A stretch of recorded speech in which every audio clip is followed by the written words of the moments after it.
కట్టుబొట్టుకి దీనికి ఏమిటి సంబంధం? కట్టుబొట్టే, కట్టు గురించి కాదు. కొన్ని నియమాలు, నిబంధనలు, కట్టుబాట్లు ఎలా ఉల్లంఘించబడ్డాయో వీళ్ళందరికీ తెలియాలి.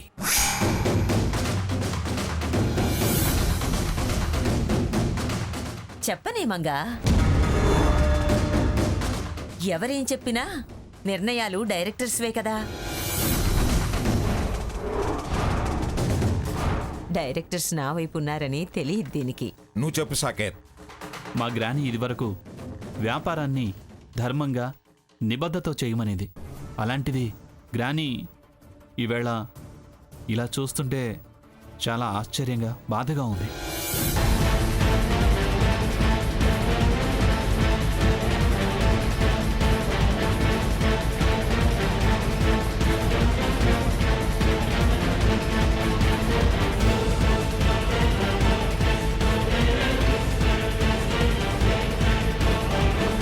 అందుకే మంగమ్మ గారు చైర్మన్గా కొనసాగటం సముచితం కాదు అనే నిర్ణయానికి రావడం జరిగింది.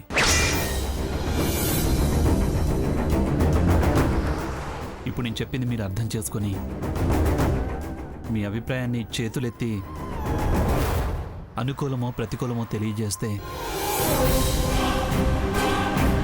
తరువాత ఆ స్థానం ఎవరిదో తేలిపోతుంది.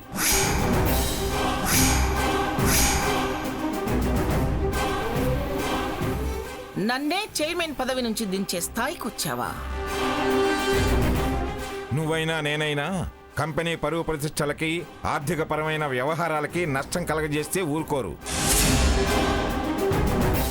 అయితే ఆ పదవికి ఎవరిని రికమెండ్ చేయాలనుకుంటున్నారో ముందుగా చెప్పండి.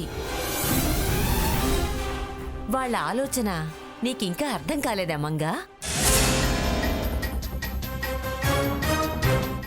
వారు నీ స్థానంలో శ్రీమతి పిఠాపురం సీతామహాలక్ష్మి గారిని కూర్చోబెట్టాలనే ఆలోచనలో ఉన్నారు. నాకిష్టం లేదు. నువ్వు ఆగమ్మ సీత. అవును, మీకు అభ్యంతరాలుంటే మీరు సమర్థించకండి.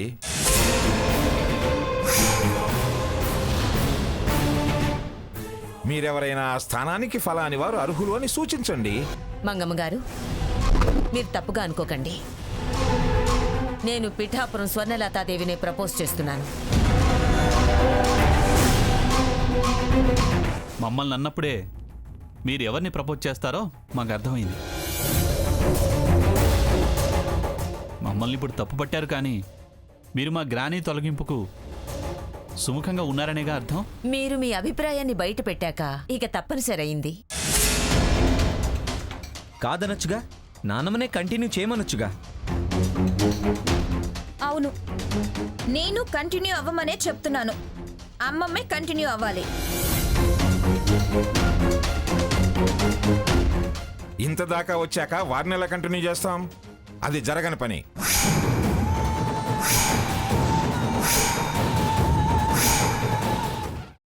అమ్మా, అలాంటి వాళ్ళది నిజమైన ప్రేమ కాదు, అది వ్యామోహం.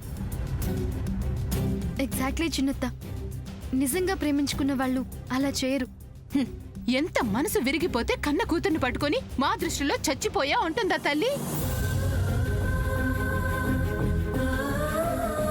అది సరే అమ్మా, తన కూతురుతో తన మాట అనేటప్పుడు ఆమె మాటల్లో వ్యథ, కళ్ళల్లో బాధ గమనించావమ్మా? పెద్దబాబుకు బర్త్డే విషెస్ చెప్పు కూడా వెళ్ళాం కదా. ఊరికే ఎలా కాలిపోతుంది? మంట పెడితేనో పడితేనో తగలబడుతుంది.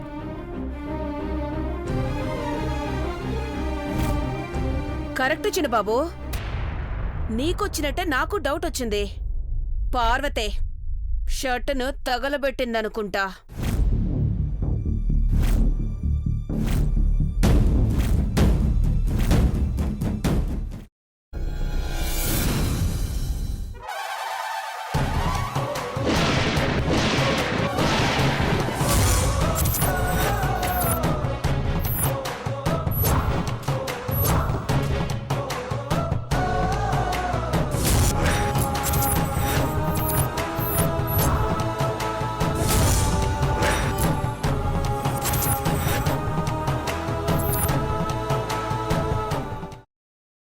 తర్వాత పొట్టు తీసేసి చాప్ చేసి పక్కన పెట్టుకోవాలి. ఒక ప్యాన్లో కొద్దిగా నూనె వేడి చేసి అందులో ఆవాలు, మినప్పప్పు, శనగపప్పు, కరివేపాకు, సన్నగా తరిగి పెట్టుకున్న ఉల్లిపాయలు వేసుకుని 1 నిమిషం పాటు వేయించుకోవాలి. ఆ తర్వాత కాల్చి కట్ చేసి పెట్టుకున్న వంకాయని కూడా అందులో వేసుకుని బాగా మిక్స్ చేసి బౌల్లోకి ట్రాన్స్ఫర్ చేసుకుని అందులో తగినంత చిక్కటి పెరుగు లేదా పల్చటి పెరుగు వేసుకుని మిక్స్ చేసి అన్నంతో కానివ్వండి, చపాతీతో కానివ్వండి సర్వ్ చేసినా చాలా బాగుంటుంది.